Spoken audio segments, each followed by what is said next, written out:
Oke, salah ini. Berarti ntar dulu.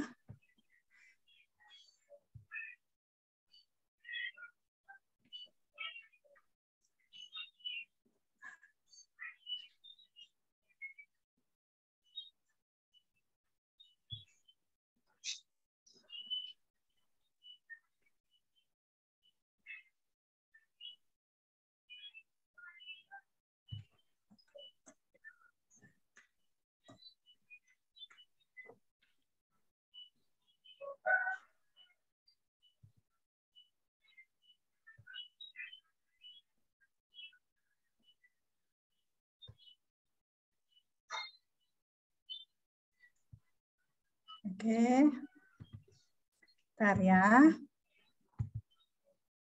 Saya mau share screen. Tadi salah buka file.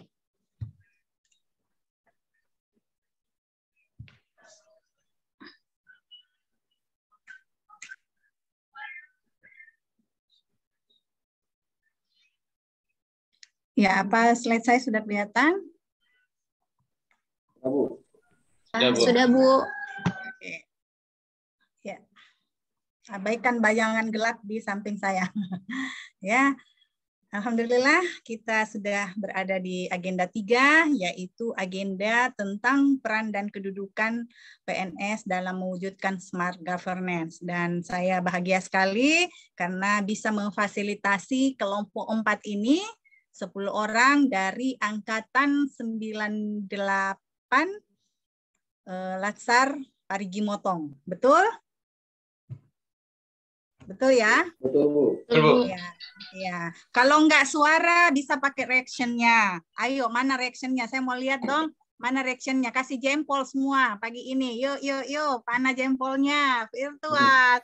Boleh langsung dan virtual. Coba virtual. Nah, ini sudah Sri Winarni, Pak Made Adriawan. Ini sudah kasih jempolnya nih. Rifka Sari.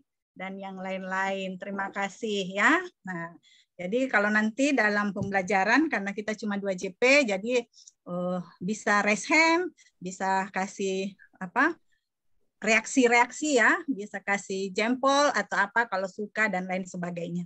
Ya, supaya saya tahu teman-teman ini memang memperhatikan ya, menyimak betul apa sedikit yang saya akan sampaikan. Oke, nah sebelumnya izinkan saya memperkenalkan diri. Sudah akses ini enggak Collabjar-nya? Udah ya? Udah ya? Berarti materi saya juga sudah kelihatan ya? Sudah terlihat ya? Halo? Ya, sudah, Bu. Ya, Bu. Sudah ya? Sudah ya? Iya, iya, Bu. Alhamdulillah. Ntar dulu. Ini saya menyesuaikan.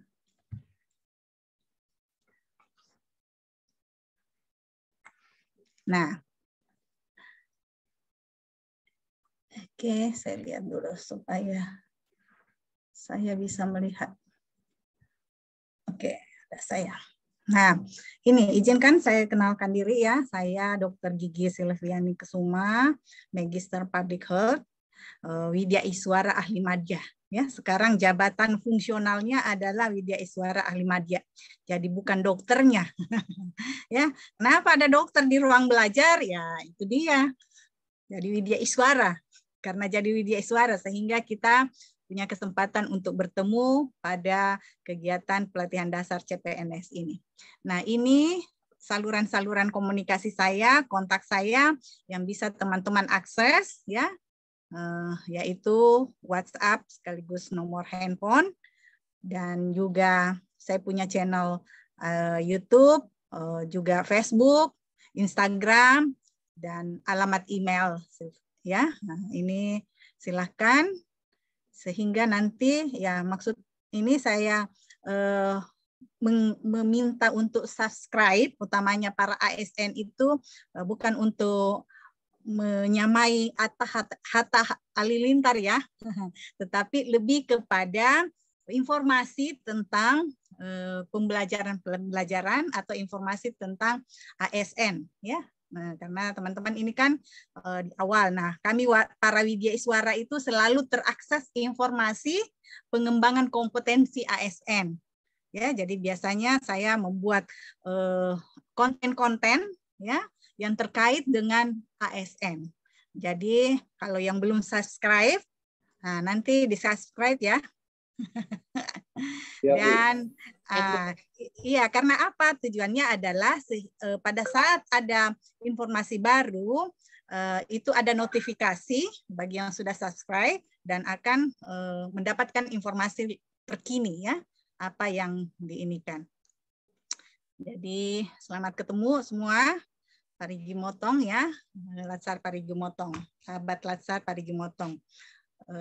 Ya, walaupun saya belum maksimal memanfaatkan medsos ini untuk pembelajaran, tetapi insya Allah kita harus ke sana ya supaya lebih efektif.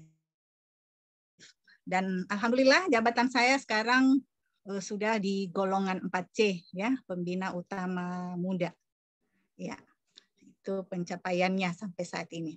Barangkali itu tentang saya, mungkin ada yang kurang, ada yang mau ditanyakan? Katanya tak kenal maka tak sayang. Ya, ada? Supaya saya sekaligus mengenal ya siapa yang memberi respon, tentunya saya bisa langsung kenali dan bisa berinteraksi lebih ini ya, lebih baik lagi nanti. Oke? Nggak ada? Cukup? Ada? Alamatnya Ibu, alamat tempat Oh, tinggal. alamat ya. Alamat boleh di WA. Ya, saya di Palu, di BTN Pengau Indah, Blok C nomor 4.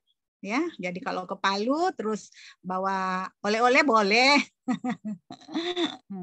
Ya, Parigi Motong ya. Saya pernah bertugas di Parigi Motong ya, di Rumah Sakit Anuntaloko Parigi. Saya 8 tahun di jabatan struktural di eselon 3A, yaitu sebagai Kepala Bidang Pelayanan Medik di Rumah Sakit Anuntaloko. Jadi banyak sahabat-sahabat saya di Parigi Motong. Oke? Oke, terasa. Ada lagi?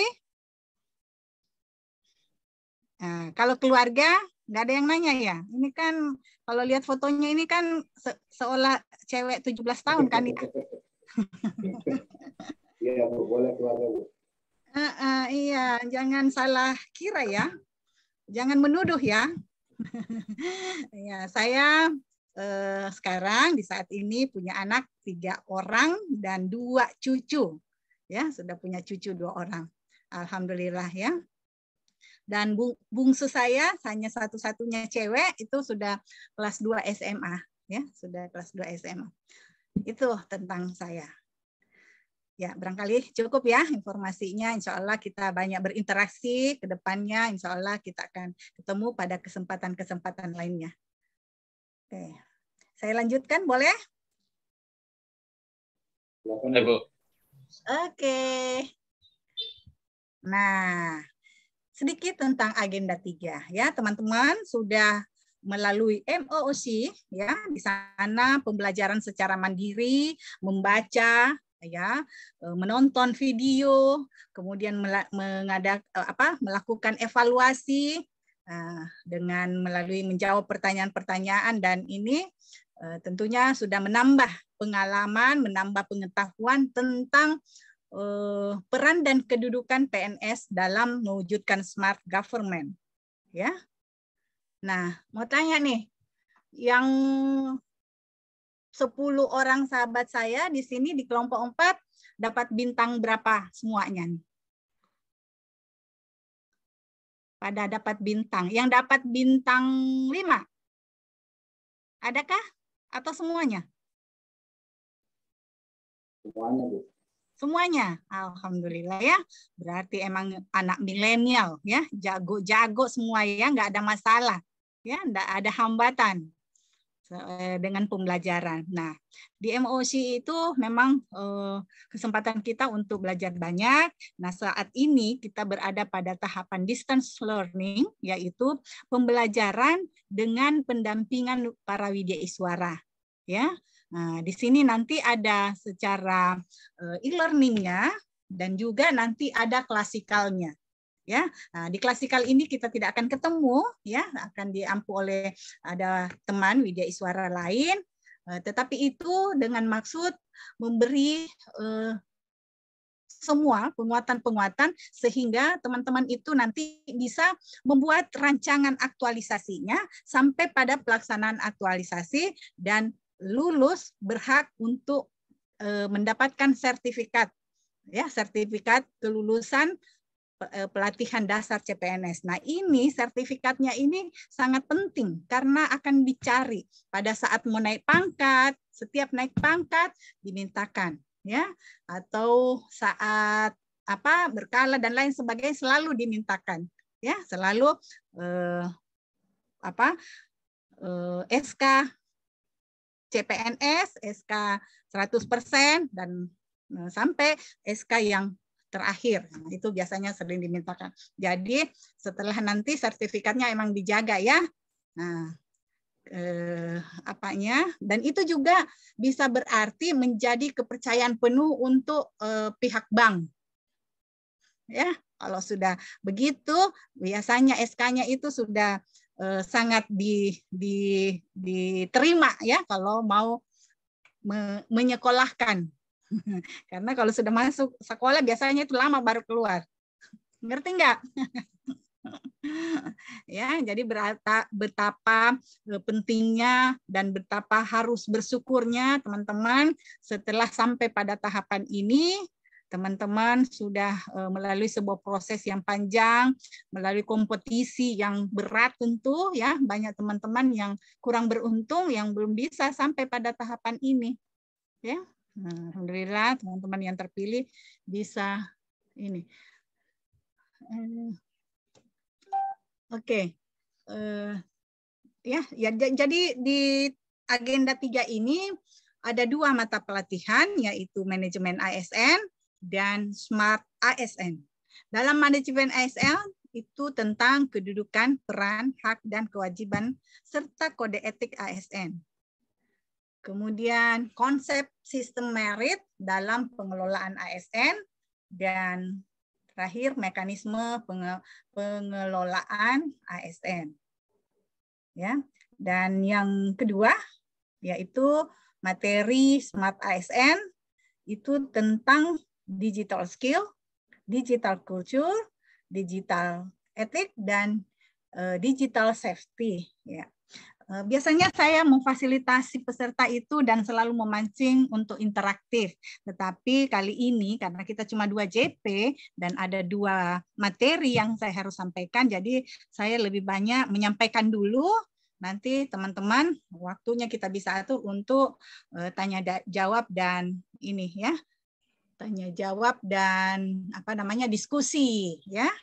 Oke, karena saya yakin teman-teman bukan lagi hal yang baru. Saya hanya memberikan penguatan-penguatan untuk agenda 3 dan membekali teman-teman dalam membuat rancangan aktualisasinya. Jadi agenda 3 ini sangat berkaitan dengan agenda 4, ya, karena di dalam penilaian, oke, nanti ada YouTube baru saya, channel konten baru saya mengenai evaluasi. Silahkan ini saya boleh kasih linknya, ya, nanti sehingga mengerti betul apa sih yang menjadi penilaian, ya. Jadi kalian akan dinilai pada saat yang pertama itu sikap perilakunya, nah, dinilai oleh instansi penyelenggara yang terakreditasi, yaitu BPSDM Sulawesi Tengah dan instansi tempat teman-teman berasal, ya, di mana instansinya itu. Jadi masing-masing bobotnya sudah ada, ya. Kemudian lain juga untuk evaluasi rancangan dan evaluasi pelaksanaan aktualisasi. Silahkan, ya. Dan jangan lupa subscribe-nya. Selalu ini. Nanti saya kasih linknya atau kasih linknya sekarang, ya. Mau, ya? Saya kasih linknya, ya, sekarang, ya, supaya nggak kelupaan. Atau sebentar, ya, tolong diingatkan. Supaya kita nggak keluar masuk nih. Oke, ya. Nah, digital skill, digital culture, digital ethic, dan digital safety. Nah, semua ini kita kenal dengan 4 pilar digital. Ya, 4 pilar literasi digital. Oke, itulah yang terdapat di dalam agenda 3. Nah, dalam mata pelatihan ini, yang pertama manajemen ASN ya, itu sudah berdasarkan keputusan Kepala LAN nomor 14 ya, tahun 2022. Jadi memang terkini. Ini adalah kebijakan terkini dari LAN tentang penyelenggaraan pelatihan dasar CPNS. Nah, apa tujuan pembelajaran kita? Ini bisa terlihat pada indikator hasil belajarnya ya. Jadi hasil belajarnya yaitu apabila peserta sudah mampu menjelaskan tentang kedudukan, peran, hak dan kewajiban, kode etik dan kode perilaku ASN. Kemudian menjelaskan konsep sistem merit dalam pengelolaan ASN, juga menjelaskan mekanisme pengelolaan ASN. Nah, ini barangkali kita tidak hafalkan, tetapi diupayakan teman-teman ini bisa menginternalisasi, bisa mengimplementasikan tentang peran dan kedudukannya di dalam memberikan pelayanan publik, ya. Dan itu yang harus paham. Jadi di sini lebih banyak menjelaskan. Itu dalam taksonomi Bloom itu masih tahapan memahami dulu, mengerti dulu ya. Nah, nanti pada saat membuat rancangan lah Anda itu sudah masuk ke tahapan C1, C3, C4 ya, menganalisis. Nah, itu yang diperlukan. Sehingga sangat penting untuk melatih diri membuat menganalisis kasus dan lain sebagainya. Nah, di agenda 1 teman-teman kan sudah mendapatkan isu kontemporer ya. Jadi menemukan isu. Nah, tapi kontemporer itu lebih kepada isu-isu yang mengganggu kestabilan negara. Misalnya apa? Kasus-kasus korupsi. Ya. Narkoba. Apalagi? Hate speech, hoax. Ya. Nah, itu dia. Nah, itu sangat rentan terhadap masyarakat ya. Jadi kita sebagai seorang ASN itu harus menunjukkan fungsi dan peran kita ya di dalam mengantisipasi semua itu ya.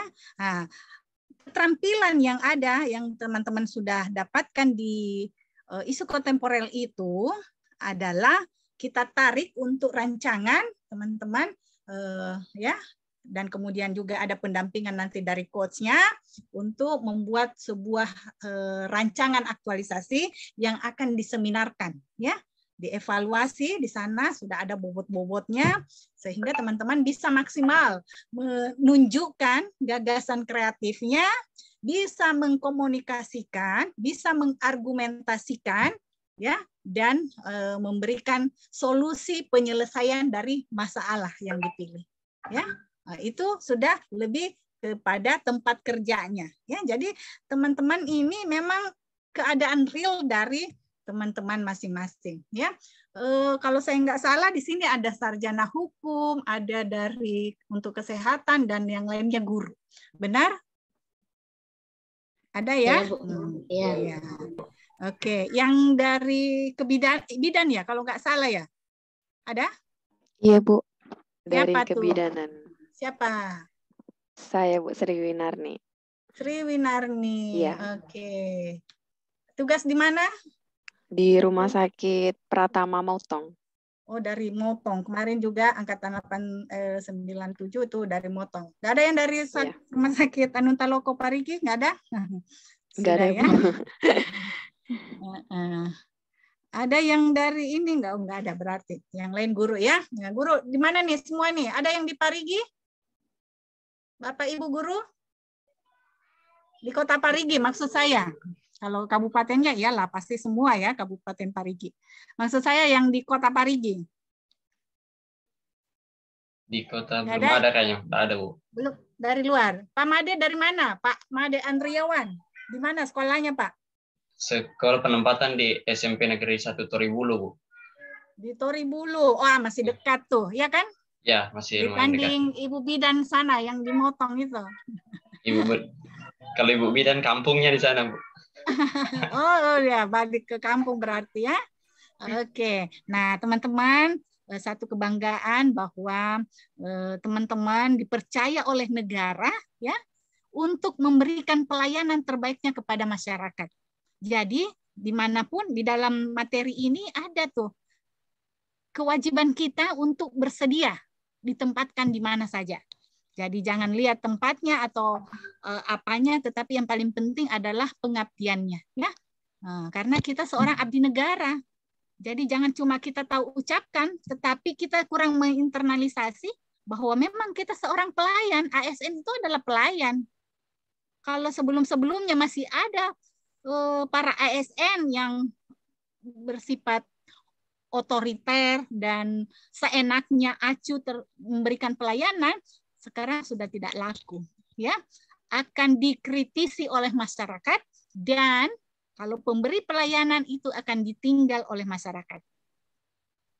Ya, jadi sehingga sebentar kita lihat bahwa memang kita akan menuju suatu keadaan, situasi yang membuat kita para ASN ini mampu berdaya saing ya dengan negara-negara luar, ya, sehingga kita memang bisa sebagai ASN yang profesional dan berdaya saing.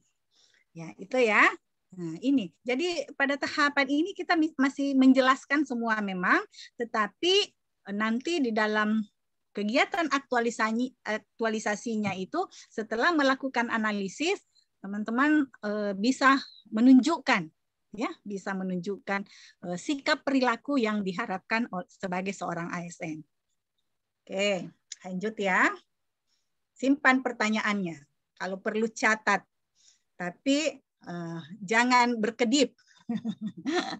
Jangan tinggalkan room. Oke. Nah, ini. Nah, apa sih dasar pelaksanaan? Ntar dulu, ini kok muncul.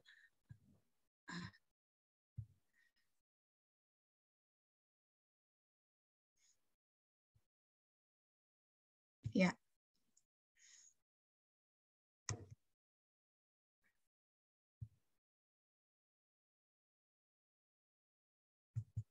Ya, ini. Oke ya. Untuk manajemen ini apa sih dasar pelaksanaannya?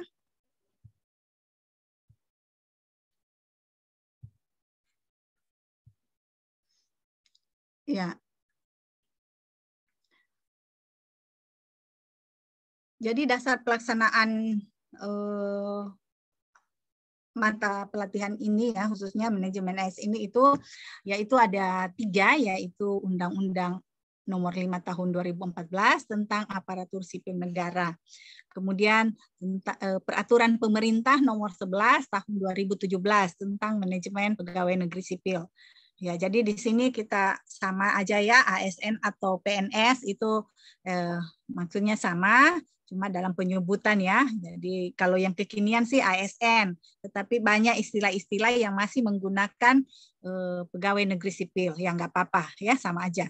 Kemudian yang ketiga adalah Peraturan Pemerintah Nomor 17 Tahun 2020 tentang perubahan Peraturan Pemerintah Nomor 11 Tahun 2017 yang sebelumnya. Masih tentang manajemen ASN. Nah, inilah dasarnya. Udah baca belum? Udah buka-buka belum? Udah ya, pasti. Karena di dalam evaluasinya mungkin di MOC mungkin juga banyak pertanyaan-pertanyaan tentang manajemen ASN ini. Nah, sini saya tunjukkan roadmap ya, roadmap pembangunan ASN. Nah, ini dia roadmap-nya. Jadi rencana pembangunan jangka menengah tahapan pertama itu tahun 2005 sampai tahun 2009 dan kita mengusung tujuan pembangunan ASN ini yaitu good governance ya, good governance. Kemudian dimasuk ke RPJM 2 itu mengedepankan tentang reformasi birokrasi, ya. Jadi ada reformasi birokrasi yang lebih lebih membuat sistem pemerintahan ini lebih baik, ya, dan lebih efisien. Kemudian itu reformasi RPJM 2 ini tahun 2010 dan 2014. Ya, sampai 2014. Berarti sudah lalu ya, tetapi masih banyak perbaikan-perbaikan, penyesuaian dan sebagainya dalam rangka meningkatkan pelayanan kepada masyarakat dan sistem birokrasi yang ada. Dan masuk ke RPJM 3 yaitu pada tahun 2015 sampai 2019, ini kita sudah mengusung sistem merit, ya.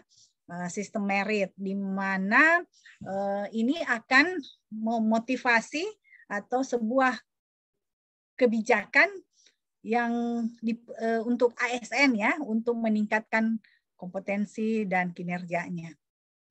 Ya, nah sekarang kita berada, ya, 2022 kan, berarti kita di pertengahan nih. Sejak 2020 sampai 2024 itu RPJM 4, ya, kita pada tahapan RPJM 4 itu kita akan mewujudkan birokrasi berkelas dunia. Tentunya birokrasi berkelas dunia tentu para ASN lah yang paling erat, ya, yang paling dekat dalam mewujudkan ini. Para ASN lah yang diharapkan dapat mewujudkan birokrasi yang berkelas dunia. Karena ASN inilah sebagai apa nih berikutnya kalau gitu, ya, sebagai pelayan publik, sebagai pelaksana kebijakan publik, dan pemersatu dan perekat bangsa. Ini fungsi dan peran para ASN. Dimanapun di seluruh Indonesia, di seluruh pelosok Indonesia, bila statusnya ASN, yang sekarang kita kenal dan juga terdapat dalam Undang-Undang Nomor 5 2014. Oke, sebentar ada di slide berikutnya, ya. Nah, yang penting ini fungsi ASN ini ada 3, pelayan publik. Jadi jangan kita hafalkan, tetapi benar-benar memahami, ya, dan mengimplementasikan bagaimana kita sebagai seorang pelayan. Kalau seorang pelayan pasti sikapnya juga harus santun dan hormat, ya. Nggak ada tuh pelayan yang ngebosi sifatnya, lagaknya ngebosi, ya, gitu. Jadi kalau ada ASN yang memberikan pelayanan yang sifatnya acuh atau terkesan sok gitu, ya, sok penting, nah itu kan tidak sesuai, ya. Mungkin perlu baca lagi kode sikap dan perilaku, etik dan perilaku. Jadi seorang pelayan itu yang memang memberikan yang terbaik, ya, dalam layanannya. Jadi kalau misalnya, Pak, ada yang bisa saya bantu? Selamat pagi. Ada yang bisa saya bantu, ya. Itu seorang sikap yang profesional, ya, yang mencerminkan bahwa ASN kita bersedia melayani. Welcome. Ya, welcome dan responsif terhadap kebutuhan masyarakat sesuai dengan tugas dan fungsi kita. Nah, guru-guru nggak boleh lagi galak-galak kalau nggak dikritisi oleh para orang tua. Nah, tentunya ini, ya. Nah, itu semua, ya, karena kita memang harus memaknai dan menjiwai fungsi kita, peran kita, yaitu sebagai pelayan publik. Nah, untuk pelaksana kebijakan publik, contohnya apa?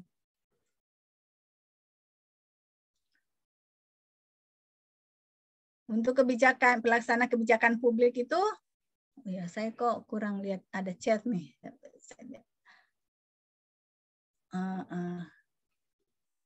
Ini Wayan. Ya, mau pakai speaker. Kenapa Bu Wayan? Ada yang ingin disampaikan? Maaf Ibu, speakernya saya yang di laptop ada masalah, jadi saya joinnya 2 pakai handphone dengan pakai gitu. laptop. Ya, Oke. handphone saya gunakan untuk suaranya, Bu. Ya, nggak apa-apa, ya. Itu soal teknis. Bu, ya. Ya, nggak apa-apa. Kan saya ngomong, jadi Ibu mendengar. Iya, Bu. Terima kasih. Speakernya ini, ya, belum. Oke. Nah, ini fungsi ASN. Nah, contohnya untuk pelaksana kebijakan. Misalnya kemarin di masa pandemi, ya, di masa pandemi. Jadi suara saya enak ya, mendayu-dayu ya, sampai ada yang merem-merem. Ya, jadi pelaksana kebijakan publik ya, misalnya di saat pandemi kemarin ada pro kontra di masyarakat tentang penggunaan masker. Nah, kita sebagai seorang ASN nggak bisa, ya, kita sebagai seorang ASN nggak bisa ikut-ikutan ya atau terpengaruh. Jadi karena memang di dunia kesehatan ini masker ini besar manfaatnya, itulah salah satu upaya untuk memutuskan rantai penularan. Ya, jadi walaupun banyak yang kontra, tetap kita sebagai pelaksana kebijakan publik, karena sejak awal 2020 Maret kalau nggak salah nomor 12 ya, ada keputusan Presiden nomor 12 yang menyatakan bangsa Indonesia berada dalam situasi kritis, yaitu situasi bencana nasional. Udah disebut pandemi karena kejadian ini juga berada di negara-negara lain, ya, sehingga disebut pandemi. Nah, itu artinya kebijakan pemerintah, para ASN ini harus sinergis, harus merespon dengan cepat dan juga memberikan ini contoh kepada masyarakat. Ya. Nah, jadi kalau ada ASN yang ikut-ikutan tidak memakai masker atau melarang ini, karena kita adalah tauladan di masyarakat, harus menunjukkan ya bahwa kebijakan-kebijakan publik. Ya, dulu kita kenal ada PSBB, apalagi tuh, ya, social distancing. Nah, tentunya kita harus yang terdepan, memberikan edukasi, memberikan pemahaman, memberikan contoh ya kepada masyarakat. Dan yang terakhir adalah pemersatu dan perekat bangsa. Tadi sudah disebutkan bahwa di saat sekarang ini, saat era digitalisasi, sangat banyak sekali ya, dan sangat tidak terkendali informasi-informasi publik, sehingga kadang merisaukan masyarakat, membingungkan masyarakat. Nah, disinilah kita dapat memberikan peran kita, karena para ASN ini berada di seluruh pelosok negeri, apalagi nih guru-guru, ya, ada yang jauh-jauh, yang mungkin tidak sulit, daerahnya sulit dijangkau. Nah, inilah ada para peluncurnya pemerintah ya. Nah, ada peran pemerintah di situ melalui para ASN yang ada di daerah-daerah. Ya, memberikan edukasi dan contoh. Nah, karena kita juga punya pemeran dan perekat bangsa ini, dan itu ada dalam undang-undang ASN. Ya, jadi ini nggak dibuat-buat atau ini kan sudah diundangkan. Apa artinya undang-undang? Itu adalah peraturan yang paling tinggi. Ya, jadi setiap orang harus atau wajib untuk melaksanakan. Ya. Nah, masih dalam undang-undang ASN nomor 5 tadi itu disebutkan tentang jenis dan ini ASN ya. Oke, saya kecilin dulu. Tentang hak dan kewajiban ASN ya, kita lihat di sini tentang jenisnya kita kenal, yaitu ada yang PNS ya, ada P3K, sehingga sekarang kedua ini disebut aparatur sipil negara ya. Nah, haknya sama kecuali ya, sama tapi kecuali, serupa tapi sama. Nah, ya, ada kuis-kuis tuh biasa serupa tapi tak sama. Mana perbedaannya? Nah, ini untuk hak dan kewajiban ASN, hak ASN itu sama haknya kecuali untuk PNS itu ada jaminan pensiun dan jaminan hari tua. Berarti itu tidak berlaku untuk ASN ya, atau ASN yang P3K, yang statusnya P3K. Yang lainnya sama, gaji, tunjangan, fasilitas. Nah, ya, jadi kalau ada kendaraan dinas boleh. Ya, kalau memang dipercayakan ada fasilitas apa, misalnya dokter yang ASN dapat fasilitas rumah gitu ya, fasilitas kendaraan dinas, nah, itu sama boleh, nggak ada bedanya PNS dengan P3K. Nah, kemudian cuti sama, perlindungan dan pengembangan, perlindungan ya di sini termasuk asuransi. Ya, asuransi jiwa dapat juga. Dan yang keempat, pengembangan kompetensi. Ya, jadi itulah. Nah, teman-teman di sini kan adalah termasuk yang ada di status PNS ini ya, atau ada yang P3K? Nggak ada? Tidak, Bu. Tidak ya, tapi ini sudah ada. Nanti juga akan mengikuti latsar juga.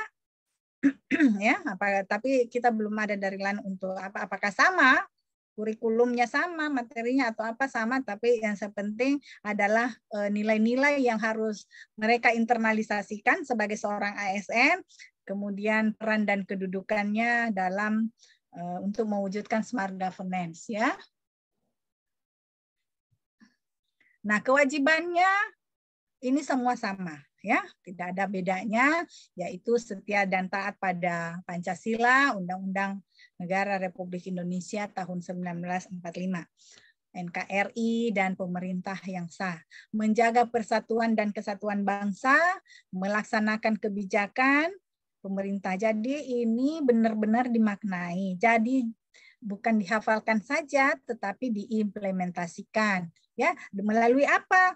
Melalui kebiasaan. Ya, melalui latihan-latihan, sehingga pada pelatihan dasar ini teman-teman ada habituasi. Habituasi itu membiasakan, ya, membiasakan nilai-nilai berakhlak dan membiasakan pengimplementasian peran dan kedudukan ASN dalam mewujudkan smart governance, ya. Itu dia. Melaksanakan tugas, ya, menunjukkan integritas dan keteladanan, bersedia ditempatkan di seluruh wilayah NKRI dan bisa menyimpan rahasia jabatan, ya.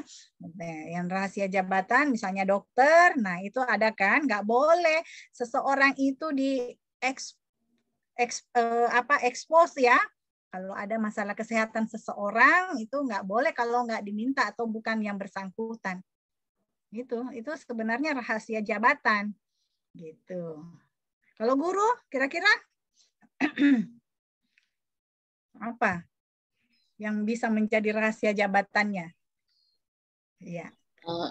Biasanya urusan kedinasan, Bu, kayak ujian nasional yang memang tidak boleh dipublikasikan. Ya, nggak boleh ya jelas lah. Namanya harus diujikan ya materinya. Jadi ya itu yang kita sudah harus pahami dan benar-benar menjaga ya. Itu kewajiban para ASN. Oke, ini masih ada. Oke, ada lagi. Nah, ini fungsi dan kode etik. Ntar dulu saya harus lihat ini ya. Ini ya masih materi manajemen ASN ini fungsi kode etik dan kode perilaku. Nah ini sebagai apa nih kode etik ini ya, sebagai pedoman bagi para ASN, yaitu panduan birokrasi publik atau para ASN dalam menjalankan tugas dan kewenangan agar tindakannya dinilai baik, ya, tindakannya dinilai baik. Dan juga sebagai standar penilaian. Apa standarnya? Yaitu sifat, perilaku, dan tindakan birokrasi publik atau ASN dalam menjalankan tugas dan kewenangannya.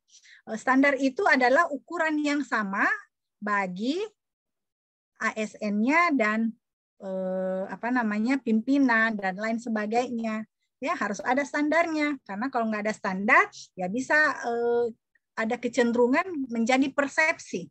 Nggak bisa kan kita menjudge atau memberi image kepada seseorang bahwa sifatnya buruk, jelek, atau apa, buruk dan baik, atau sedang, itu tentu harus punya standar. Jadi apa saja standar penilaiannya. Ya, itu. Nah, itulah kode etik itu yang ada di dalam kode etik.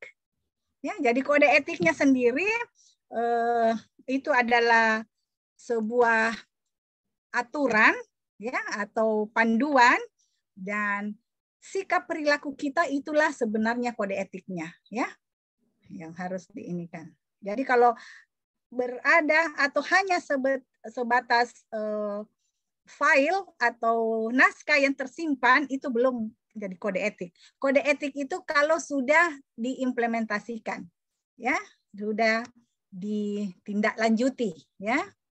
Oke. Nah, ini tentang merit system, ya. Nah, merit system ini ada prinsip-prinsip, ya, atau standar dalam dalam performance seorang ASN. Nah, apa saja sih yang ada di sistem merit ini? Sistem merit ini sebuah kebijakan pemerintah, ya, untuk ASN yang memuat tentang kompetensi, kualifikasi, dan kinerja. Jadi para ASN belum tentu pengangkatannya sama, tugasnya sama, tempat tugasnya sama, belum tentu sama pendapatannya. Ya, ini sedang digodok, ya. Mudah-mudahan kita ke sana, karena memang di RPJM 3 itu sudah memang diwacanakan, ya, tetapi di daerah-daerah itu masih belum maksimal, ya. Kalau sebagian rumah sakit atau pelayanan kesehatan sudah menerapkan sistem remunerasi karena banyak sumber-sumber pendapatan di sana, yaitu jasa medisnya, selain gaji, ya, mereka dapatkan, itu sudah mengenal. Nah, kedepannya kita juga akan mengarah ke sana, ya, aturannya sedang dibuat, dan itulah yang menunjukkan. Karena untuk apa? Untuk menyeimbangkan tadi hak dan kewajiban, kemudian ya meningkatkan motivasi para ASN, ya. Nah, jadi kinerjanya bisa terlihat dari laporan SKP-nya, ya, kualifikasinya, jabatannya, dan kompetensi yang dia tunjukkan. Oke, ya. Nah, inilah slide yang terakhir, pasti slide yang paling ditunggu. Ya, untuk materi pertama, yaitu manajemen ASN, ya. Saya sudah sampaikan poin-poin pentingnya, tinggal teman-teman nanti mengeksplor lebih jauh, karena sumber pembelajaran itu ada pada peserta, ya. Saya sebagai sumber belajar itu adalah salah satunya, ya. Jadi teman-teman bisa mengakses banyak informasi, bisa melalui modul atau nonton YouTube. Nah, itu adalah sumber-sumber belajar lainnya, ya. Tapi yang paling penting adalah paham, kemudian bisa menginternalisasi semua, ya. Nah, utamanya yang ada di agenda 2 tuh, nilai-nilai dasar, ya, karena itu sangat menyangkut karir kita dan sikap atau karakter kita dari waktu ke waktu, ya. Jadi semakin lama, semakin terlatih, semakin menunjukkan profesionalismenya, itu akan lebih lebih profesional, ya, dan berdaya saing tinggi. Ya, terima kasih, dan kita akan lanjutkan ke materi selanjutnya, ya, guys. Ya, mungkin ada 1-2 pertanyaan untuk manajemen ASN, silakan. Ada?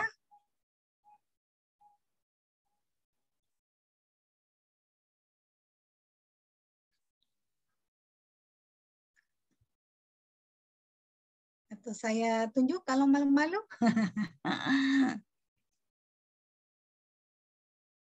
Siapa ini? Siapa ini? Siapa ini?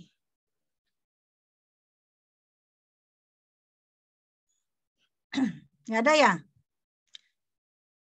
Kalau nggak ada, saya mau stop share dulu. Silakan ya, kalau ada yang mau ditanyakan, dikonfirmasi.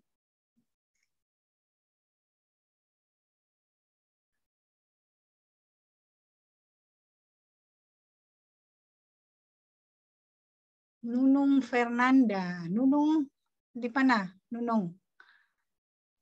Iya, Ibu. Ya, di mana sekolahnya? Sekolah ya, SD ya? Iya, guru SD, Ibu. Ah, guru SD di mana?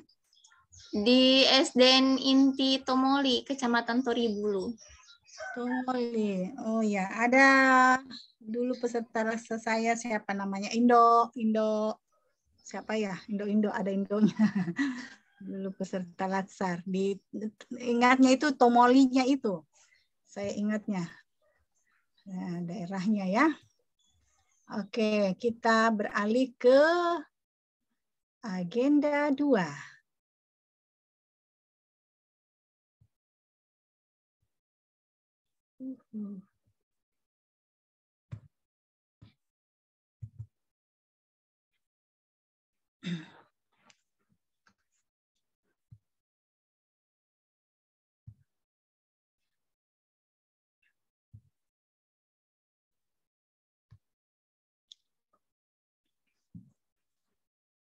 Oh ya, sebelumnya apakah sudah sudah ada latihan-latihan membuat analisis dengan menggunakan alat bantu analisis? Sudah ya? Sudah di agenda 1? Sudah ya? Ada kesulitan? Ada kesulitan? Tanyakan memang sama saya, karena saya boleh dibilang keahlian saya di membuat analisis, karena background saya juga ini ya, penganalisis, pendiagnosa lah ya. Kalau kita melakukan hal ini, analisis tentang masalah yang ada di lingkungan kerja kita, itu kurang lebih kita analogkan dengan pekerjaan dokter ya. Kalau dokter itu mencari masalahnya, menemukanali masalah yang ada pada tubuh seseorang atau jiwa seseorang ya. Nah, kita sebagai seorang ASN itu harus sebuah keterampilan ya untuk bisa menemukanali permasalahan di organisasi atau di tempat kerja kita. Ya. Ya, mudah-mudahan di dalam pelatihan dasar ini teman-teman nanti akan membawa keterampilan ini terus. Jadi bukan cuma untuk pelatihan dasar, karena di pelatihan kepemimpinan juga ada ya, keterampilan ini juga dibutuhkan untuk ini, atau lebih dikenal problem solving ya, menemukan masalah dan mencari alternatif solusi untuk menyelesaikan masalah tersebut ya. Nah, itulah nanti yang teman-teman akan praktekkan dalam membuat rancangan aktualisasinya ya, dan akan dievaluasi.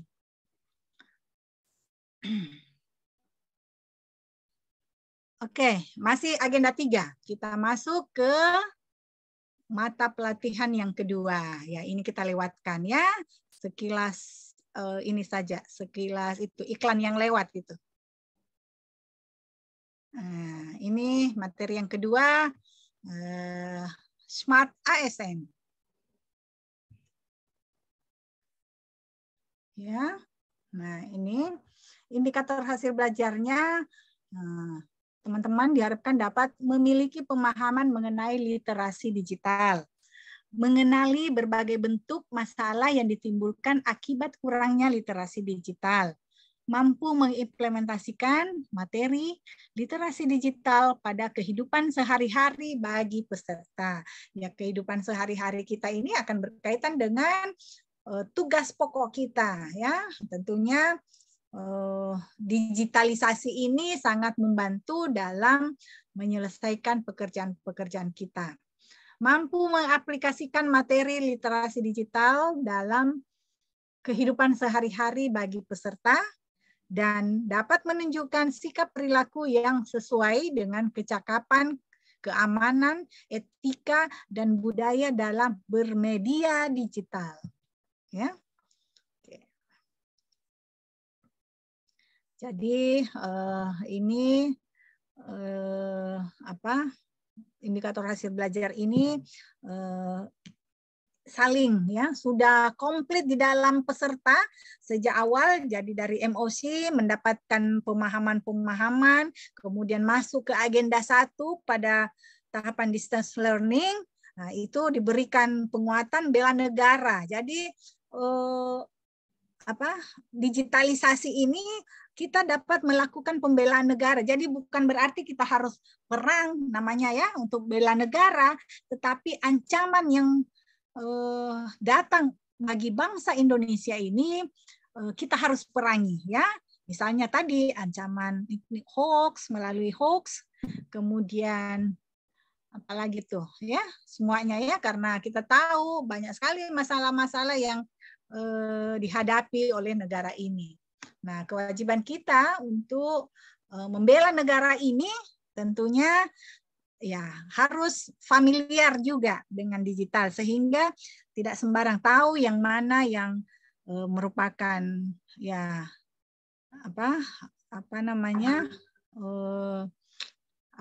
situasi yang buruk atau tidak baik untuk masyarakat ya kita, dan apalagi diri kita, jangan sekali-sekali yang memberikan informasi-informasi yang tidak benar ya. Nah, mungkin kemampuan-kemampuan ini yang kita harus asah terus, sehingga kemampuan digital kita yang bisa membantu pemerintah dalam upaya bela negara dan pembangunan nasional bangsa Indonesia.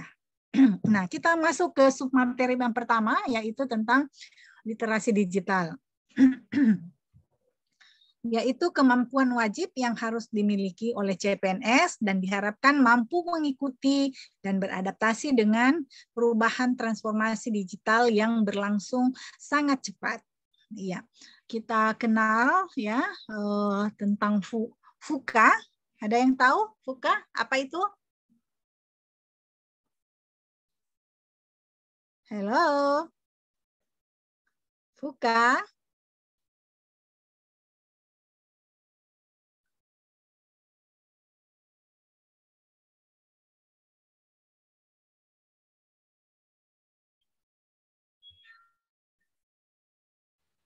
Ya, halo, nggak ada yang tahu? Lupa, Bu. Belum tahu. Nah, berarti sempat baca, lupa, Bu. Ini ada suara makhluk halus. Siapa tadi? Maaf, Ibu hadir. Lumayan selang Ibu. Nah, gimana? VUCA itu dunia yang penuh gejolak, ya, disertai penuh dengan ketidakpastian. Ya. Yang selalu berubah kalau menurut saya, Ibu. Iya, itulah yang kita tengah hadapi ya. Ada ancaman, ada ketidakpastian, volatility ya, volatility, dan berlangsung sangat cepat. Uncertainty, terus C-nya apa ya? Kompleksiti dunia. Jadi permasalahan sekarang ini tidak hanya di Indonesia, tetapi memang sudah menyangkut dunia. Jadi misalnya apa sekarang?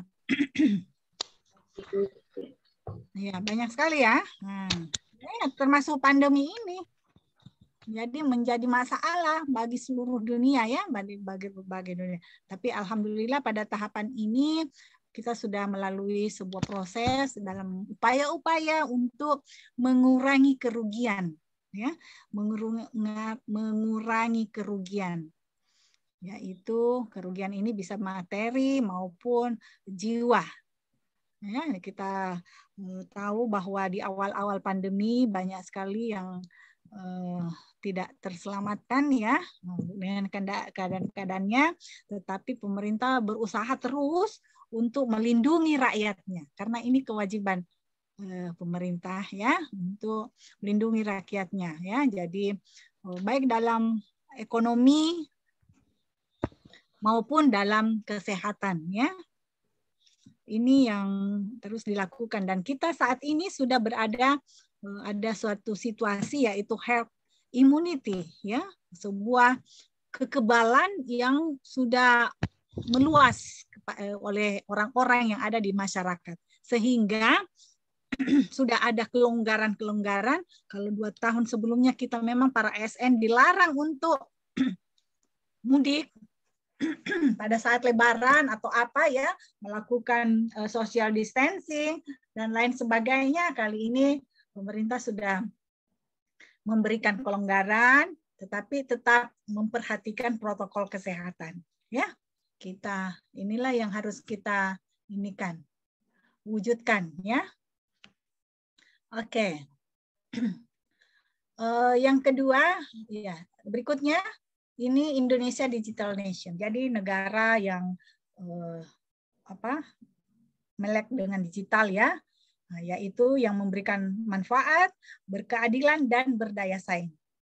Nah, literasi digital ini bagi pemerintah juga harus digital sehingga ada yang kita tahu organisasi digital, ya itu materi yang ada di pelatihan kepemimpinan. Karena apa? Di dalamnya ada regulasi dan kebijakan, ada pengendalian pekerjaan di dalam pemerintahan. Nah, ini semua tidak terlepas dari digitalisasi, ya, dari digitalisasi organisasi.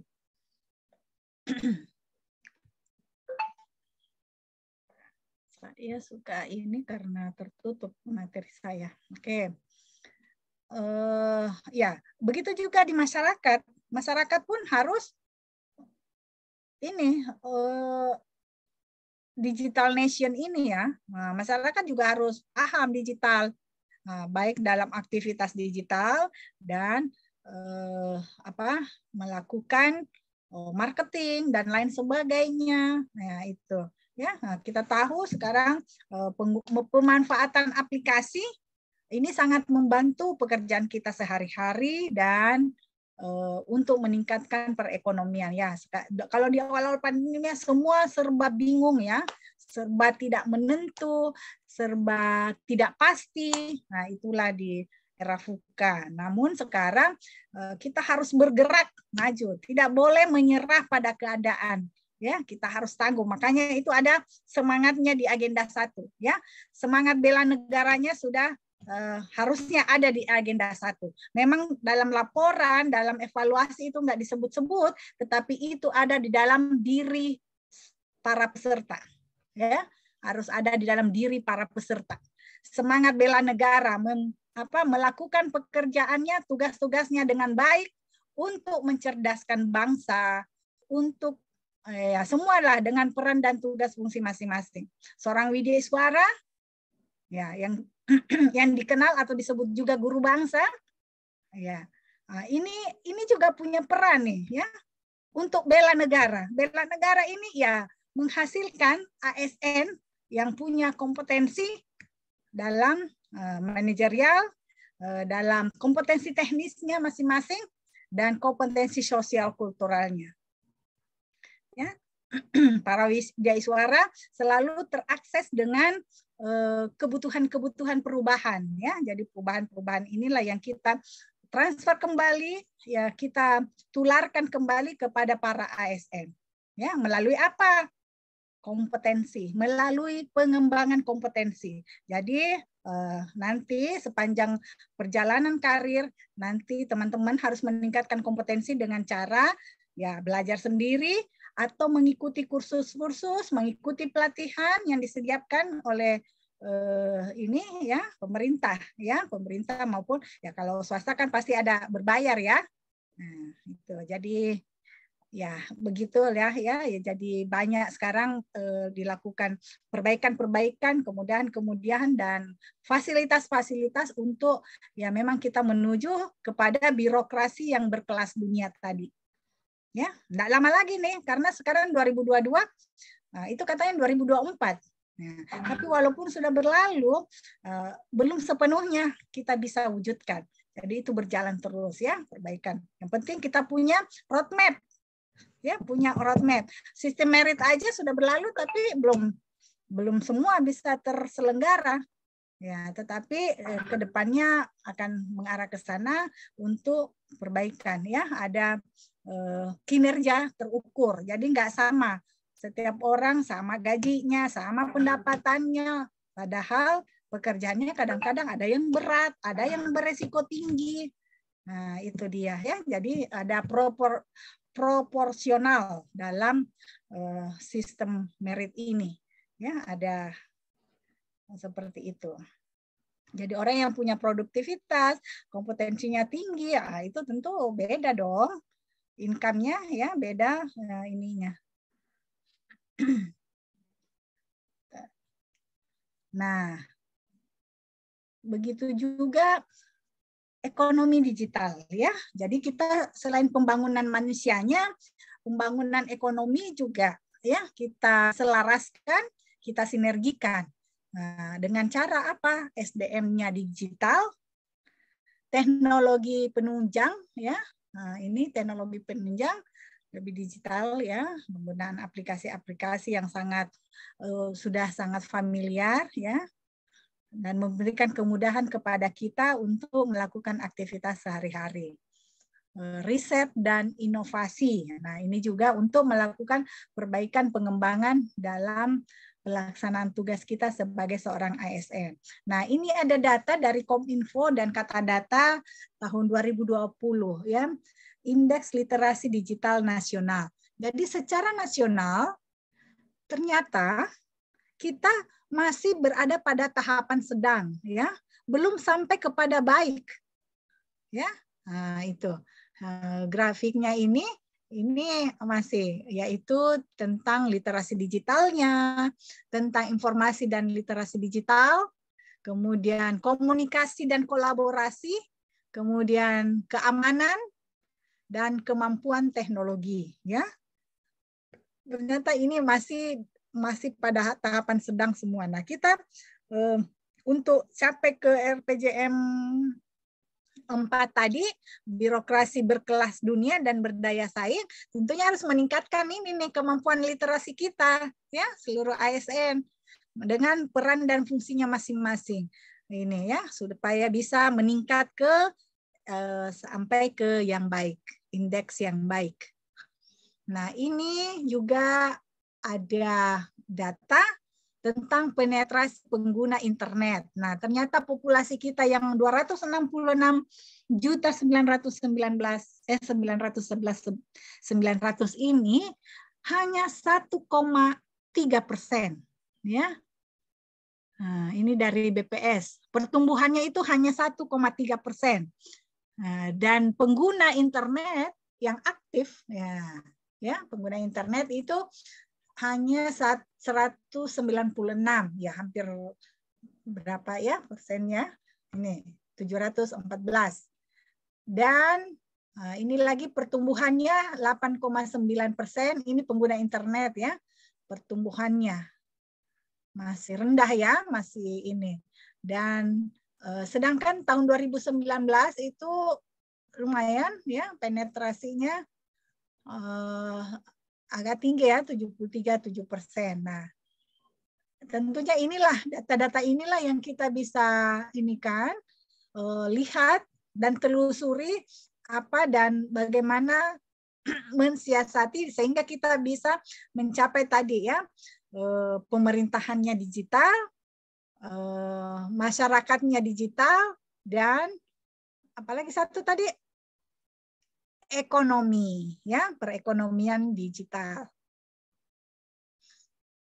Nah, submateri yang kedua masih Smart ASN ya, yaitu pilar literasi digital. Apa sih pilar literasi digital ini? Yaitu digital skill, digital culture. Jadi digital skill itu keterampilan ya dalam bermedsos misalnya ya, menggunakan aplikasi atau atau untuk menyelesaikan pekerjaannya, ya itu semua butuh kebutuhan digital, keterampilan digital. Nah, kemudian budaya digital, ya digital culture. Nah ini salah satu pilar ya, pilar. Jadi ada 4 pilar. Kemudian pilar yang berikutnya adalah digital ethics ya. Nanti teman-teman bisa explore lagi dan baca modul. Ya, di sana ada disinggung sedikit ya tentang digital ethics, tapi tidak membatasi. Jadi banyak sumber belajar tentang pilar literasi digital ini. Ya, dan yang terakhir adalah digital safety ya, keamanan berdigital ya, melaksanakan digital. Kita juga harus karena di dalamnya ada data-data ya. Jadi siapa yang punya database misalnya itu tentu akan bermanfaat bagi organisasi maupun bagi orang tersebut ya. Nah, ini ada 5 soft skill yang harus dimiliki di era digital. Apa saja itu? Yaitu yang pertama adalah motivasi ya. Motivasi. Ya. Kedua, komunikasi. Ketiga, pengendalian emosi. Ya, jadi kita harus punya kecerdasan emosi juga dalam berdigital. Ya, tidak boleh sembarangan. Mungkin lagi tidak suka tentang apa. Nah, kita membuat konten-konten yang bisa menunjukkan emosi kita, ya, bisa menunjukkan ini kita, ya.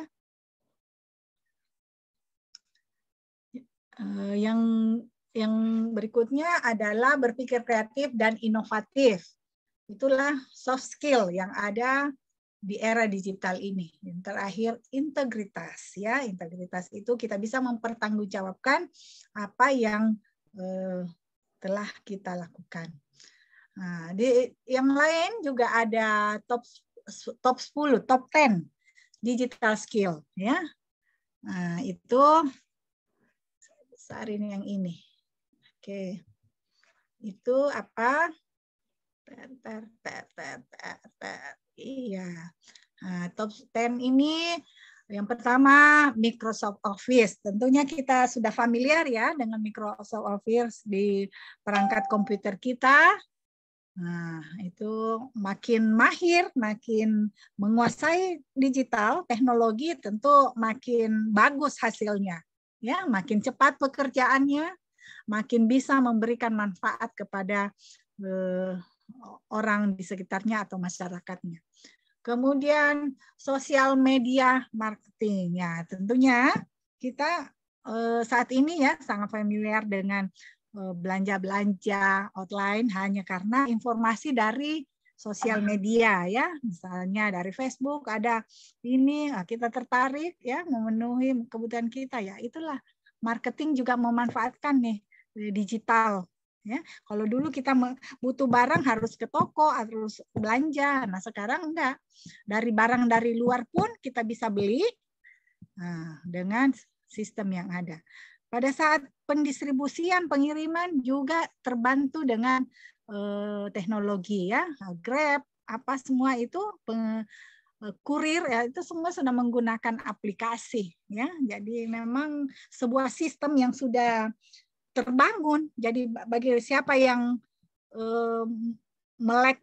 tidak melek dengan teknologi pasti akan tertinggal ya.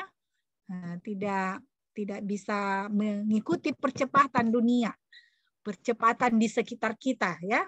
Jadi harus memaksa diri untuk mengembangkan kompetensi khususnya kemampuan dalam berdigital. Oke, kemudian juga penyimpanan data ya. Kita sudah menyiapkan cloud computing. Nah, di sana kita bisa menyimpan informasi data kita ya di cloud ya, jadi tidak memenuhi ruang-ruang yang ada di perangkat komputer atau perangkat handphone. Nah, ini bisa. Ya, itu di dalamnya tentu punya keterampilan-keterampilan juga untuk menguasai teknologi. Kemudian ada lagi yaitu yang programming, website, aplikasi development. Jadi pengembangan aplikasi website ini juga ya, mungkin sesuai dengan ini kita. Kalau kita sebagai penyelenggara diklat yang tugas fungsinya memang untuk penyelenggaraan diklat, tentu ya website dan lain sebagainya yang bisa diakses oleh banyak orang, tentunya harusnya bisa ya. Nah, tapi bagi seorang widyaswara mungkin tentu ya yang tadi itu Microsoft Office ya, itu yang harus familiar, kemudian dan lain. Oh ya, di sini juga ada digital marketing. Digital marketing ini jangan cuman bahwa hanya penjual ya, karena kita sebagai seorang ASN juga ingat janji Kors Pegawai Republik Indonesia, ada yang hafal? Halo? Ada yang sudah hafal? Ada tuh janji yang kelima atau berapa ya? Ada salah satunya, saya Kors Pegawai Republik Indonesia sanggup meningkatkan kesejahteraan. Nah, itu artinya apa? Entrepreneurship, ya, jiwa kewirausahaan harus kita inikan. Karena untuk salah satu jalan untuk bisa meningkatkan kesejahteraan yaitu. Ya, jadi jangan ini, karena ya dalam situasi yang serba tidak pasti. Nah, yang paling kita syukuri ASN itu rasa aman itu ada pada saat pandemi. Alhamdulillah, walaupun kita tidak melaksanakan tugas seperti biasanya ke kantor atau apa, gaji kita tetap jalan, gaji kita tetap diinikan. Tapi bagaimana saudara-saudara yang sangat bergantung dengan penghasilannya, keadaannya, ya banyak yang terganggu. Oleh karena itu, lagi-lagi pemerintah backingi mereka, keadaan mereka dengan bantuan ya. Kemarin ada yang usia-usia produktif kerja mendapatkan bantuan ya beberapa tahap. Ya saya ini karena saya terhimpun dalam ABDSI, Asosiasi Building Development ini ya. Itu. Jadi banyak kemarin bantuan-bantuan untuk UMKM, untuk prakerja atau ya pekerja-pekerja ya. Nah, itu didapat di samping pembimbingan, pendampingan juga bantuan finansial. Ya, jadi demikian yang ini.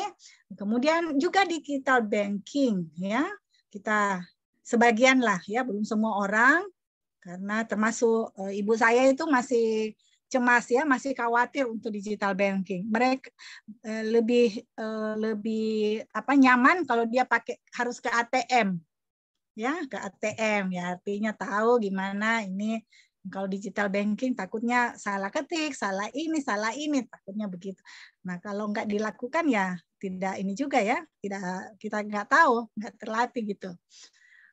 Digital content. Nah, ini peran para ASN ini ya, disinilah kita bisa memberikan pelayanan publik kita dengan membuat digital content sebagai pelaksana kebijakan ya tentu ya. Nah, itu semua pemersatu dan perekat bangsa, itu fungsi kita bisa melalui digital content ini ya. Oke. Customer relationship manajemen. Jadi ya dalam organisasi yang berorientasi kepada customer atau pelanggan, nah, itu yang harus kita bangun, bina terus ya. Nah, kemarin ada surat edaran dari Menpan tentang swakelola. Jadi barang dan jasa. Nah, ini barang dan jasa, pemerintah juga menghimbau untuk berkolaborasi dengan para UMKM ya untuk ini. Jadi nggak belanja ya, semua itu ada dalam sistem ya, sistemnya.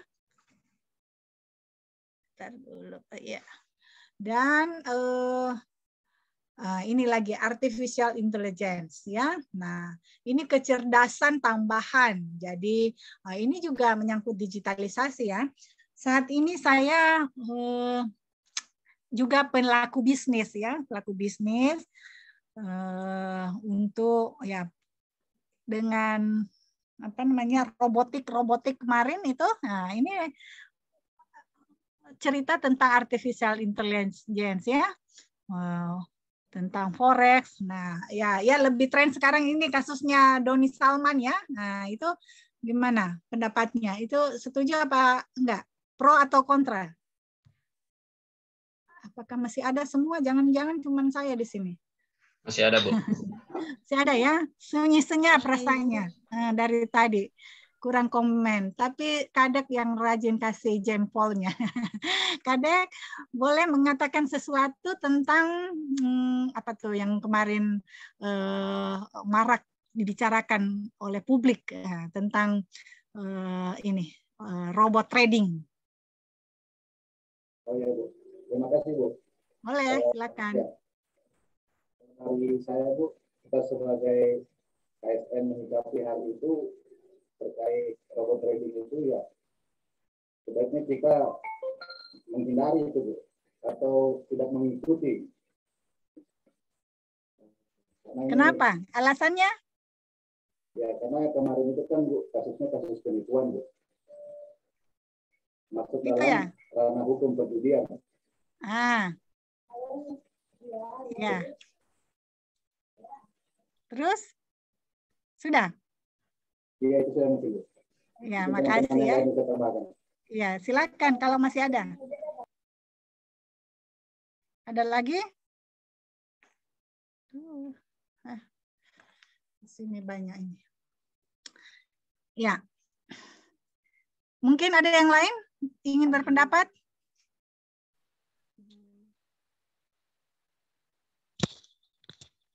Ada. Boleh izin, Bu? Silakan. Kalau menurut saya masalah kasus robot trading yang kemarin itu tidak setuju, Bu, ya, karena di satu sisi ini adalah judi online. Nah, di mana kita tahu judi itu melanggar etika, kode etik, apalagi kita sebagai seorang ASN. Di mana yang kemarin saya perhatikan untuk robot trading ini banyak korban yang mengalami kerugian baik dari segi materi, bahkan ada yang sampai terganggu kejiwaannya karena istilahnya uangnya tiba-tiba hilang seperti itu. Jadi kalau menurut saya robot trading ini tidak setuju sekali karena dia termasuk judi online, Bu. Demikian menurut saya. Terima kasih. Iya. Oke, terima kasih yang sudah memberikan tanggapan, respon ya. Sebelum saya menanggapi kembali yang ke-10, yang top 10 ini digital skill adalah communication skill. Nah, communication skill inilah yang paling penting dari semua itu. Ya. Nah, jadi pendapat teman-teman itu ya boleh sah-sah saja. Ya. Sah-sah saja. Namun sekedar saya informasikan bahwa saya memanfaatkan justru teknologi ini ya meningkatkan income. Nah, yang salah, sebentar, low battery kelihatan ya? Sebentar, low battery. Mana dia?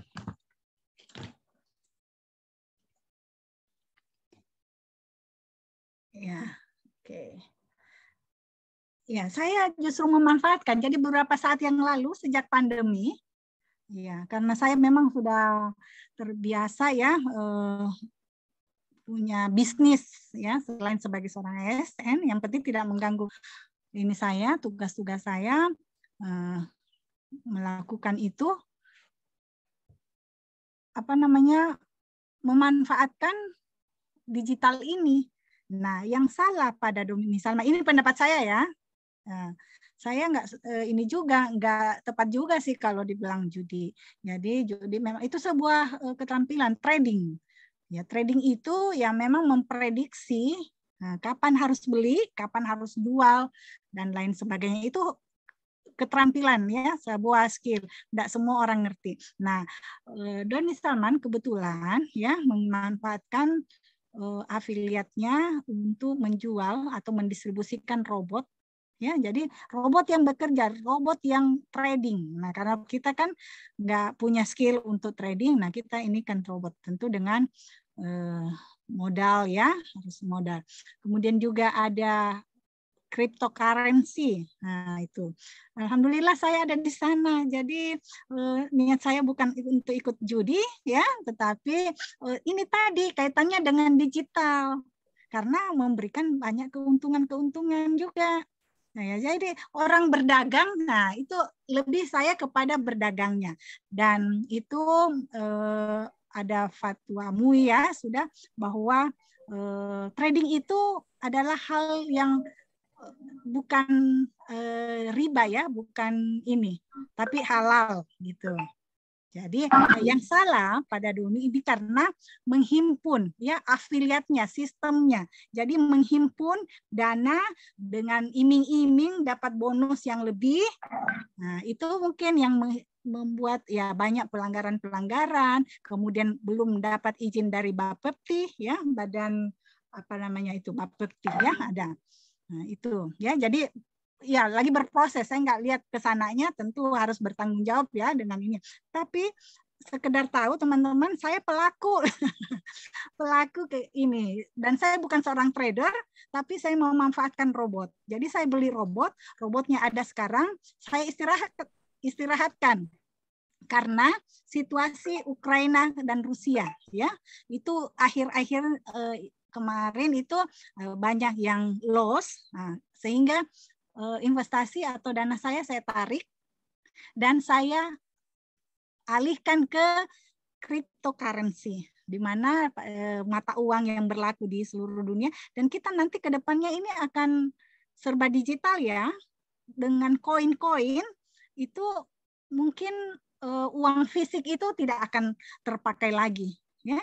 Kita enak dengan beberapa koin kita punya, kita bisa belanja. Dan itu kalau belanja digital begitu kan, biasanya kalau kita pakai uang fisik kan, misalnya 100.000, ada kembaliannya 57.000.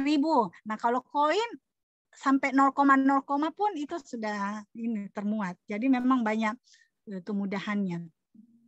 Nah, saya memang belajar dari kasus itu, saya juga mencari tahu. Nah, ternyata ada ancaman bagi seorang ASN yang apa namanya? Kalau terbukti ya, mengambil uang masyarakat, ya mengambil uang masyarakat dan dilaporkan. Nah, oleh karena itu hati-hati. Nah, saya alhamdulillah kemarin main ini murni dari dana sendiri. Jadi nggak mungkin kan ada yang laporkan. Dan alhamdulillahnya ya selama ini modal yang saya inikan di sana itu bertambah ya. Jadi kemarin ya itu. Dan sekarang saya tarik dengan melihat perkembangan situasi dunia juga karena berpengaruh sekali. Saya tarik dan sekarang saya alihkan ke cryptocurrency, mata uang saya beli dengan harga murah dan memantau perkembangan. Bisa dirupiahkan pada saat harga yang bagus. Ya, jadi itu. Ya sekedar informasi, tapi memang perlu latihan, perlu mentor ya. Jadi kalau ingin tentu cari orang yang sudah punya banyak pengalaman dan mengetahui hal ini. Ya, jadi saya pelakunya tetapi tidak menjalankan afiliatnya ya, karena afiliatnya itu yang sangat riskan karena harus cari orang istilahnya, nah, nggak perlu ya, nggak perlu. Kita bisa dengan ini mandiri dengan ini sendiri. Jadi itu semua adalah pemanfaatan digital, ya. Oke, boleh silakan berpendapat seperti itu. Yang penting memang harus bertanggung jawab dengan ini, ya, yang kita inikan. Tapi jangan juga ini terima-terima saja. Nah itulah yang kalau banyak nonton YouTube kan kita nggak ngerti, pasti semua negatif, ya. Tapi ternyata ada positifnya ya. Karena saya jadi belajar. Tadinya saya nggak ngerti apa sih itu trading, apa sih forex, apa sih cryptocurrency, bagaimana sih jalan ini, dan semua ada di handphone kita. Semua aktivitasnya dapat saya kerjakan di handphone. Oke, Kadek Primani kasih raise hand. Mungkin ada sesuatu yang ingin disampaikan? Ya, terima kasih Bu. Mohon izin. Jadi saya meluruskan pernyataan kami tadi yang kita tanggapi itu Bu terkait Tony Salman. Ya, yang terkait kasusnya Doni Salman dengan siapa itu? Indra Kents. Ya, nggak apa-apa. Saya juga. Ya, artinya. Jadi kami tanggapi terkait itu, Bu, bahwa itu kan kasusnya sudah masuk ranah hukum. Iya. Nggak apa-apa. Jangan merasa bersalah, Pak, ya, dengan saya. Dan seperti Ibu katakan, bahwa memang tidak semua, Bu, yang trading begitu bermasalah hukum. Ya. Kami setuju artinya, itu. Ya. Artinya apa yang kita lihat, ya, kita dengar, kita tahu, kalau kita tidak paham, ya kita bisa terpengaruh dengan image negatifnya. Tetapi karena saya paham hal ini dan sudah menjadi pelaku, saya jadi mengerti. Wah, enggak sepenuhnya betul, ya. Nah, dan itu kalau kita memblok intelektual kita, memblok kita punya ini, tentu membatasi kita atau mendapatkan peluang-peluang yang lebih baik, ya. Nah, jadi mungkin ya belum masuk gaji, alhamdulillah dapat nih dari bisa narik nih dari ini ya digital ini. Iya benar, saya bisa cairkan mau ngambil duit tinggal tukar di Indodax ya, Indodax ya. Nah, jadi itu semua. Hal ini saya juga hal baru. Saya belajar dan saya banyak belajar digital ini dari bisnis yang saya lakukan ya, dan bisa dilakukan secara mandiri. Tetapi saya berada dalam satu komunitas juga untuk mendapatkan mentoring ya, mentoring supaya saya nggak ini, karena ngeri-ngeri juga kalau nggak salah ini ya bisa salah transfer. Maunya saya transfer ke misalnya siapa ya. Nah, atau transfer ke rekening saya, tapi gitu, nggak mau saya. Karena itu kita banyak belajar. Oke ya, terima kasih yang sudah kasih tanggapan. Nah, yang terakhir adalah digital, implementasi literasi digital dan implikasinya. Ini ya, meningkatkan kemampuan individu untuk lebih kritis dalam berpikir serta memahami informasi, menambah penguasaan kosakata individu dari berbagai informasi yang dibaca, meningkatkan kemampuan verbal individu, literasi digital dapat meningkatkan daya fokus serta konsentrasi individu. Ya, artinya kepercayaan diri juga lebih baik, ya. Kita bisa banyak tahu lebih banyak ya, lebih inilah. Lebih maksimal. Nah, pusat pada orang-orang yang digital literasinya itu ya ini ya, keamanannya informasi data dan media literasi. Ini kita lebih tekankannya. Kemudian dalam pembelajaran ya, guru dan pengembangan diri, nah, tentu kita tidak terlepas dari digital ini. Kemudian komunikasi dan kolaborasi dan partisipasi dan teknis-teknis bagaimana pemanfaatan informasi ini. Kemudian juga kreasi, inovasi dan scholarship ya. Kemitraan dalam berdigital ya. Saya punya mitra dalam pembinaan UMKM di Malang, sambal yang sudah go internasional ya. Nah, itu saya dapat kenal ya karena saya mendampingi untuk membuatkan sustainability usahanya. Nah, itu. Jadi mohon izin, Ibu Dr. Silvi. Waktu ya? Iya, waktu kurang 3 menit ya, Bunda kesayang. Oke. Iya, sebentar ya, tinggal sedikit ya. Nih ya, karena. Ya, siap. Bu Dewi, penugasan juga boleh kalau harus kembali ke ruangan, tapi saya mungkin nambah waktu ya, karena penugasannya saya belum jelaskan. Nah, ini ya terakhir Industrial Internet Computing Recruitment ya. Nah, ini semua. Silakan teman-teman ya, sudah ada di slide-nya, nanti dieksplorasi lagi lebih luas ya. Nah, yang penting ini keterkaitan agenda. Ya, jadi semua agenda itu sangat penting ya, sangat penting. dalam membangun kesadaran, kecintaan, semangat, dan tanggung jawab bela negara melalui profesionalisme ASN. Nah, itu ada di agenda 1 ya. Kemudian masuk ke agenda 2, ada nilai-nilai dasar, kita kenal dulu sebagai aneka, saat ini berakhlak ya. Dan sekarang agenda 3 mengenai kedudukan dan peran ASN dalam mewujudkan smart governance ya, memanage ASN agar profesional dan smart ya. Dan agenda 4 nanti teman-teman akan habituasi ini, kemudian habituasi menjadi karakter yang sudah dibangun sehingga PNS berkarakter smart ya. Oke. Nah, kita sampai di slide terakhir. Terima kasih. Oke. Selanjutnya saya mau inikan penugasan. Sudah lihat penugasannya? Sudah ya? Iya, ini saya buka ya penugasan. Oke, mana dia? Harus saya buka di sini rupanya.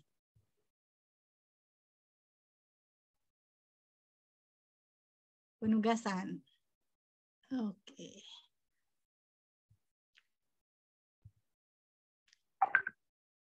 Iya, ini sih 2JP, tapi sesuai RBPMP saya harus ini kan ya.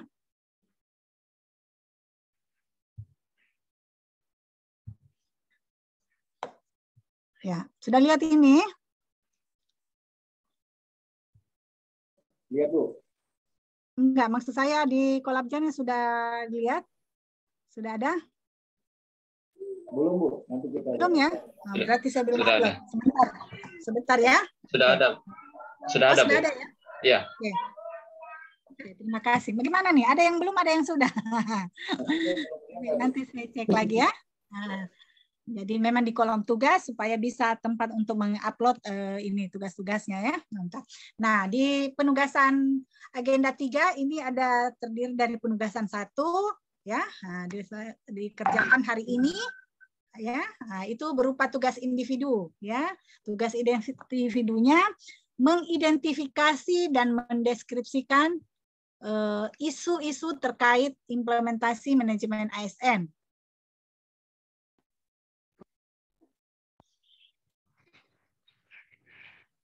Alhamdulillahirrahmanirrahim. Sudah sampai ke kampung halaman lagi saya. Ketemu lagi. Aduh, ya. Istri orang. Ada istri orang. Ada. Istrinya orang. Ya, kelompok 4 ada yang tidak terucapkan tadi. Grupnya tolong saya di-invite. Terima kasih. Ya. Tolong di-invite kelompok 4 supaya asinkronus kita bisa berlanjut. Ya, siapa saya nggak tahu siapa tadi, cepat supaya saya informasi selanjutnya bisa saya inikan dari grup ya. Kayaknya kurang puas pertemuan kita. Terselfie sudah? Belum berlanjut. Ya. Kelompok 4 ya. Saya ingat kelompok 4 ya. Halo, siapa kelompok 4? Ya, kelompok ingat ya? Ada ya? Ada, Bu. Kenapa Bu Risma? Ya. Yang cantik dan tidak sombong. Dari Pak Bambang, mungkin waktunya sudah selesai di room. Saya nunggu mitin aja. Oh gitu ya. Siap. Oh Pak Mutar kayaknya sudah selesai. Dokter ya.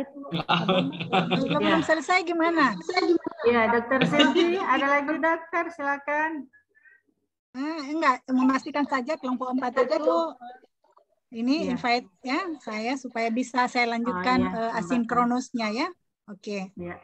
Oke. Kasih. Yang recording boleh di stop recording. Ya, terima kasih Dokter Silvi. Terima kasih. Iya.